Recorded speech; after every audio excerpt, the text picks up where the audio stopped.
Hello, today I'm playing with the sodium ion battery, my first ever sodium ion battery. So I've got 4 cells in series here, so it's a nominal 12 volt pack.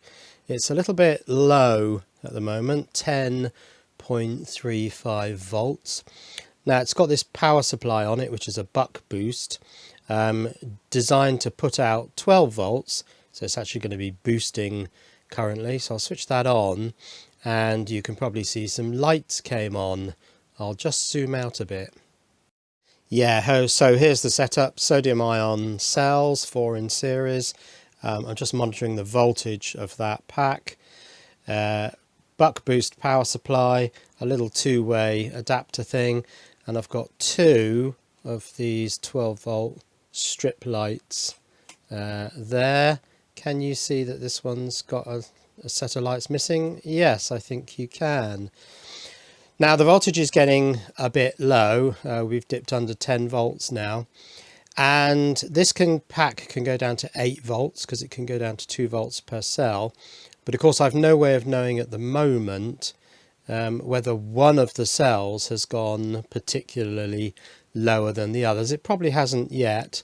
I probably am all right to take this down to 8 volts, 2 volts per cell. One of them might be pushed a little bit lower. But what I don't want to do is take it so low that one of the cells actually gets pushed into reverse voltage. So I need some sort of individual cell monitoring. Now I could make up 4 of my little voltmeters out of battery testers and put 4 voltmeters on a little board overhanging this pack. But I think one thing that would protect me against one cell dropping low would be a BMS.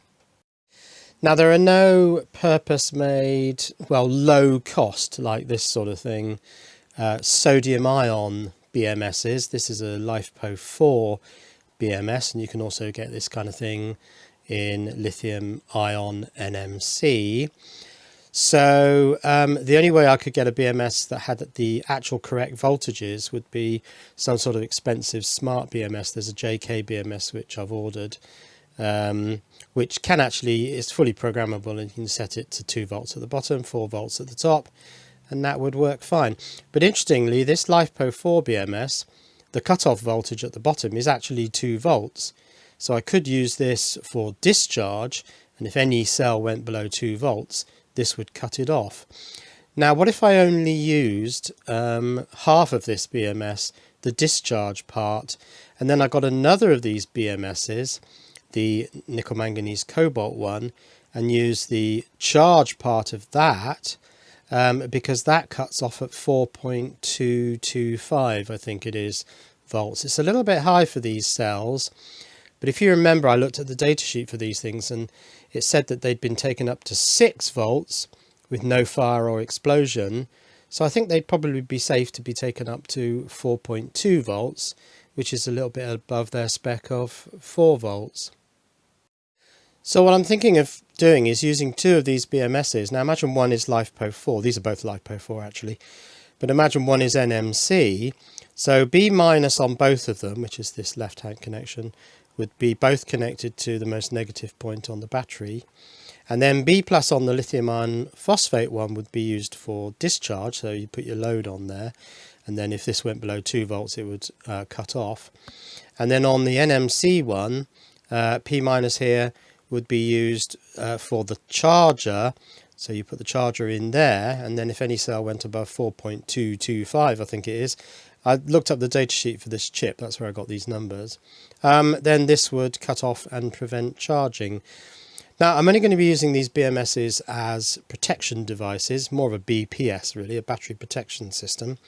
The charging mechanism is not terribly good, so I won't be relying on that. I'll have actually a separate battery balancer. Now I'm thinking of using one of these new battery balancers which have these MLCC capacitors, multi-layer ceramic capacitors. This is an 8-cell BMS, balancer. This is a balancer. I've ordered a 4-cell balancer, so when that comes in I can attach that for doing balancing. The thing that I like about this is it says if you go below the cutoff voltage, which I think is 2.5 volts, it actually goes down to a standby state of 5 microamps. So it's very tiny off state current. So yes, the 4S one of these is on its way. And even though this balancer is intended for lithium iron phosphate or NMC, the cutoff at 2.5 volts simply means that it will only balance in the midpoint of these cells and at the top, and it won't balance at the bottom. And in some ways that's an advantage, because if you balance at the bottom and then balance at the top, you're constantly changing the balance arrangement of your pack. But yeah, so I think that'll work perfectly fine on sodium ion, and using one of each of 2 different BMSs also should work largely. Anyway, today what I want to do is spot weld these tabs on, because actually at the moment they're just held on with magnets. I've got 1.6 amps going out to those 2 strip lights. Now that's at 12 volts. At 9.5 volts we've probably got in excess of 2 amps being pulled from this battery. So these these are the steel, nickel plated steel strips, but just held on with magnets. Yeah, it's good for 2 amps, but probably not much more than that. So let's switch off the lights. I'll unhook all of this and I'll give you a closer look at this battery pack. Right, here it is then. So these are the 33 140s. They say 32 140, but they're actually 33 diameter. These are the 33mm end caps. You can see here that I've just got these magnets holding on these steel strips, a couple of terminal posts here for my 12 volt output. Remember, the fully charged voltage of this is 16 and the fully discharged voltage is just 8 volts. A couple of steel strips on the other end. Now I've got 2 cable ties. I cut slots in the little recesses on these end caps. You can see the little triangles there, so I drilled and filed slots, and I've got 2 cable ties, and they're slightly stretched, not much, probably one of the little ratchet clicks pulled tight, so they're slightly stretched just to hold these end caps on. And then if you see down there, I've got a threaded rod. It was just a piece of rod I had that would happen to be exactly the right length to run through the battery pack, a couple of nuts and a couple of eye hooks which are screwed down into the wood, so I can hang this upside down, and I've got 4 feet on the bottom, so it's all held together. But the steel strips are just floating around on these magnets. They're not very good. So the first thing I want to do today is get the spot welder up and running and get those steel strips spot welded on so that I can draw a bit more current through this pack. So I'll just undo these terminal posts and get the steel strips off the end points. So all I've done is soldered the steel strip onto this eye hook, this ring terminal, and once that's welded on, that'll be a bit more permanent. So get this one off. Okay, so now what I want to do is I'll probably have to drill a hole in this piece of wood so I can stand this block of batteries up, and then the little cable tie can sit in the hole while I spot weld these things on, and then I can get rid of all of the magnets. So I'm undoing this nut so that I can pull out this threaded rod, and then that means I can lift the battery off the piece of wood. It's just 2 little tiny eye hooks on there which hold this down. This is a bit of those threaded inserts aren't really necessary, but this is a piece of threaded rod I found from years ago. It's actually 2BA, it's not even metric, it's ancient, but it just happened to be the right length, so I thought, right, I'll use that. Okay, so I need to stand this thing up, so I want to drill a hole in here, stand this up, get the spot welder and get these spot welded on. Right, I've just been out to the shed and drilled that little hole in there. That just lets that cable tie, rather than cut this all off and then put it on again, that just lets that sit in there. Now I can spot weld these on. So I'm going to need the spot welder. I just haven't charged this for a while, so I just wanted to check what it's got in it. It should, oh, it's a bit low, 4.6 volts, but that's held up really well. That's been a couple of months, I would have thought, since I last charged it. So these capacitors, these big 3000 farad ones, they discharge pretty slowly, but I will put that on charge, get it up to 5 volts so I get some good spot welds, and then get some welding done. I've got to try and remember the user interface for this thing, so I think press and hold down, and yes, that seems to be setting the constant voltage parameter. So I want 5.4, although I'll probably only charge the capacitors up to, oh, it's gone into super speed mode. That's annoying. Yeah, 5.4, but I'll probably charge them to 5 volts. Perhaps I need to stop and then start again so it doesn't go into that super speed mode. 5.4, okay.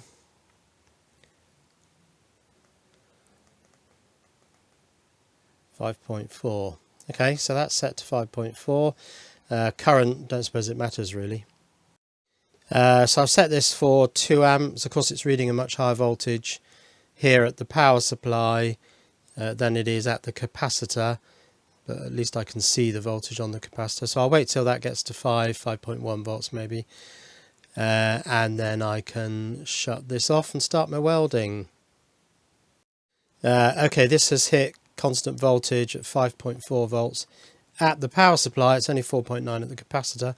It's because of this thin charging cable, and as a result it's winding the current down, which means it's charging slower. I could raise the voltage on here, but yeah, I'm not too bothered. I think I'll wait till 5.1 and then I'll get on with my spot welding. Right, 5.1 volts there on the spot welder, that's fine. I can stop charging it. And let's get spot welding. Okay, let's try a spot weld. So I'm using the magnet just to hold the strip in place at that end. Let's get the positive on. Does it matter which way I do it? I don't suppose it does it? So let's get that on and then the negative. And that's my first spot weld. I think I'll do 3 pairs here. And here. Okay, that's welded on, that looks pretty good. I'll slip the magnets out. I can't do that on camera because I don't want it to touch the negative, and get the positive welded on. Right, spot welding on the positive of this other cell, so let's hold that there. Slipped a bit there, but doesn't matter too much. These do weld themselves on.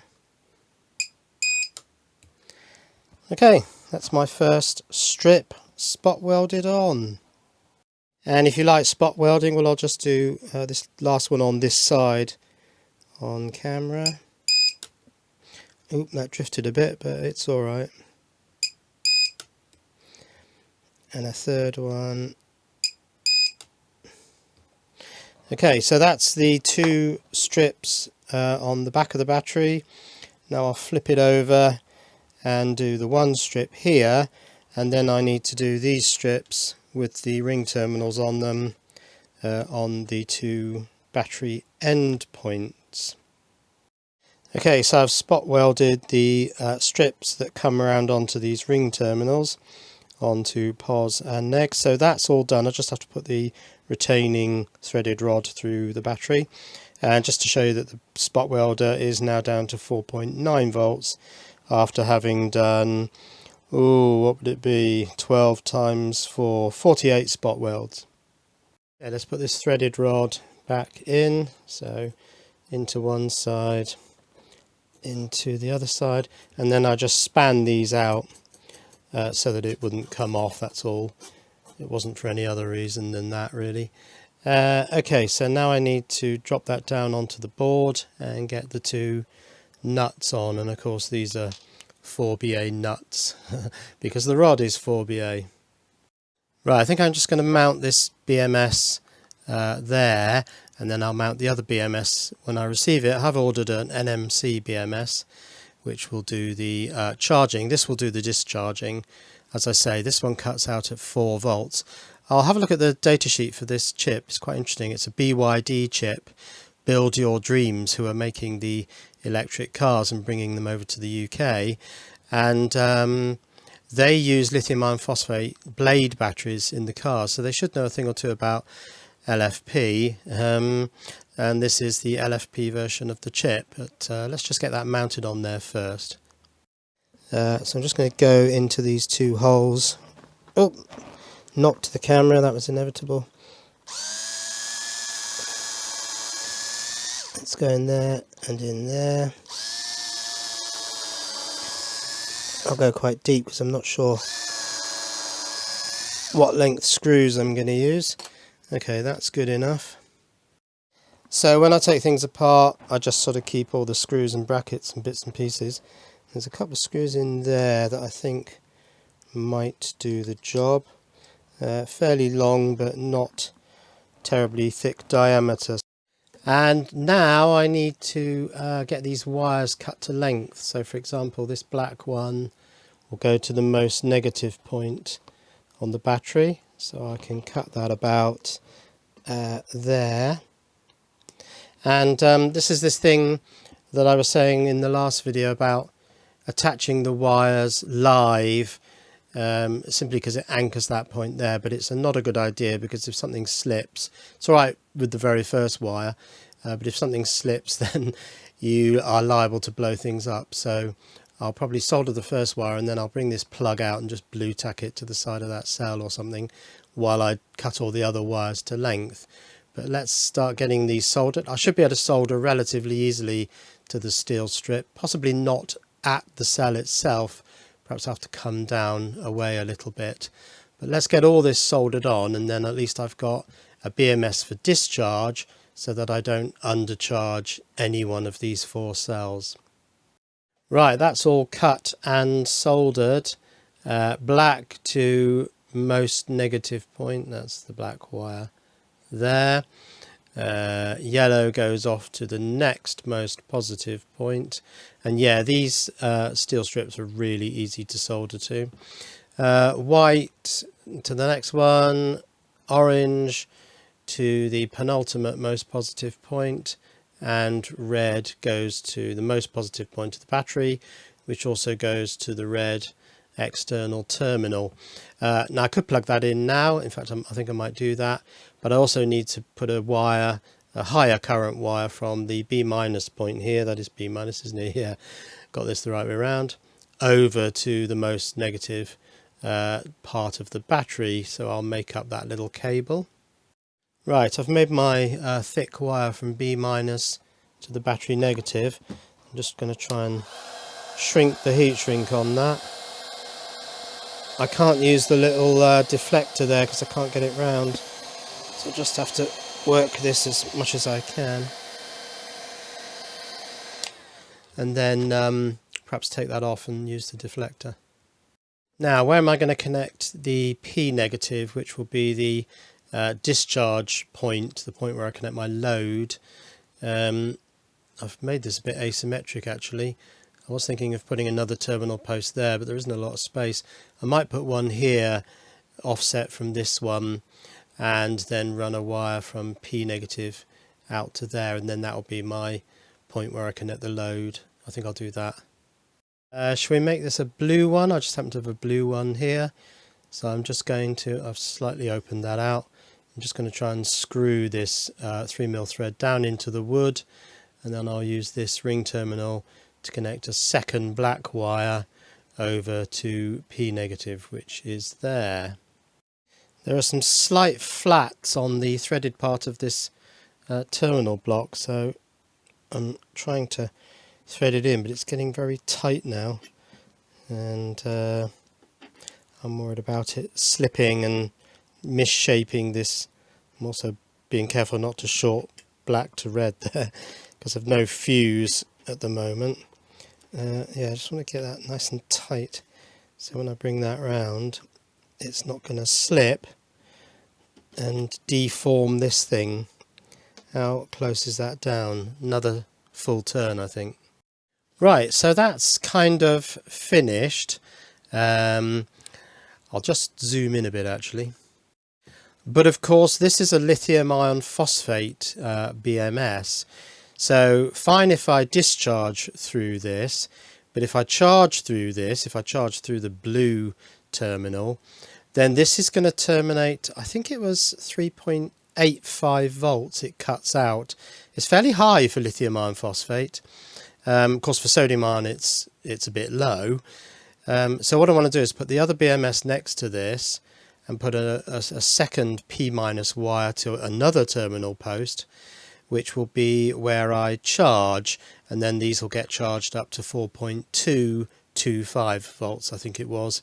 I was looking at the datasheet for this BYD chip, and it's quite interesting. Certainly stuff about the balancing circuits is really quite interesting. It's an interesting datasheet to read.